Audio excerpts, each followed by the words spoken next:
গাড়ির মতো ঘুরি, কিন্তু তাও তুমি আমাকে কেন ভালোবাসো?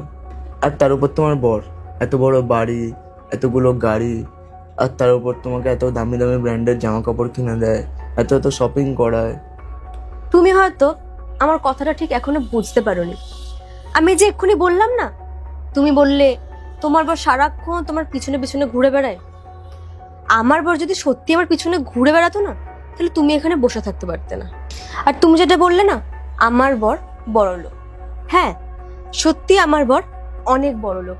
ও অনেক কষ্ট করে, ও অনেক টাকা ইনকাম করে, ওর বাড়ি গাড়ি বাংলো সব আছে। ও আমাকে অনেক দামি দামি ড্রেস কিনে দেয়, আমি যেটা চাই ও আমাকে সেটা দেয়।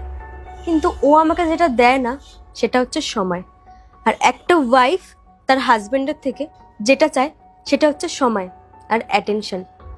আমি যেহেতু ওর থেকে সময় অ্যাটেনশন কিছুই পাচ্ছি না, তাই আমি একটা অপশন খুঁজে নিয়েছি, আর আমার অপশন হচ্ছে তুমি। আচ্ছা, তোমার যখন এতই প্রবলেম হচ্ছে, তাহলে তুমি ওকে ডিভোর্স দিচ্ছ না কেন? ডিভোর্স? আমিও তো চাই ওকে ডিভোর্স দিয়ে দিতে, কিন্তু এত সহজভাবে ডিভোর্সটা দিলে না হবে না। আমার ডিভোর্স দেওয়ার সাথে সাথে নিজের ফায়দাটাও লুটে নিতে হবে। তুমি হয়তো জানো এখন মেয়েরা কত % অ্যালুমানি পায়। আমি তার জন্যই অপেক্ষা করছি, যখনই ও একটা ভুল করবে সেই ভুলটাকেই ধরে আমি ওকে ডিভোর্স দিয়ে দেব। আর তারপর কোর্টে আমি এটাই বলবো যে আমি আমার হাজবেন্ডকে ডিভোর্স দিয়ে দিচ্ছি। তারপর ওর প্রপার্টি 50% আমার নামে হয়ে যাবে। আচ্ছা, তুমি তো একটা কাজ করতে পারো, তুমি ওর নামে মিথ্যা এলিগেন্স লাগিয়ে কোর্টে গিয়ে ডিভোর্স দিতে পারো। আর এমনিতেও 50% এলো মানে অনেক হয়, আর এতগুলো সম্পত্তি তার 50% পাওয়া মানে বুঝতে পারছো আমাদের লাইফ পুরো সেট হয়ে যাবে। সেটা তো বুঝতে পারছি, বাট তুমি এইসব অন্তত আমাকে শিখিও না। আমার জানা আছে কখন কি করতে হবে।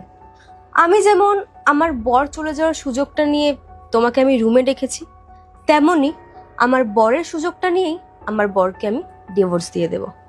আচ্ছা ছাড়ো সব। আর এমনি তো বরের কাজ হচ্ছে শুধু টাকা দেওয়া, আর বয়ফ্রেন্ডের কাজ তো হচ্ছে সুখ দেওয়া। তো আমরা এতদিন পর যখন দেখা করেছি, চলো আমাদের কাজটা শুরু করি। হ্যাঁ শাশুড়িমা, শুনলেন তো আপনার মেয়ের সমস্ত কথা। আপনার মেয়ের এই সমস্ত কথা আমি আপনাকে শুনিয়ে দিয়েছি, তার সাথে সাথে আমি আমার ফোনে রেকর্ডও করে নিয়েছি। আর আপনার মেয়ের এই সমস্ত সম্পত্তি নিজের নামে লেখার স্বপ্নটা না আর পূরণ হলো না।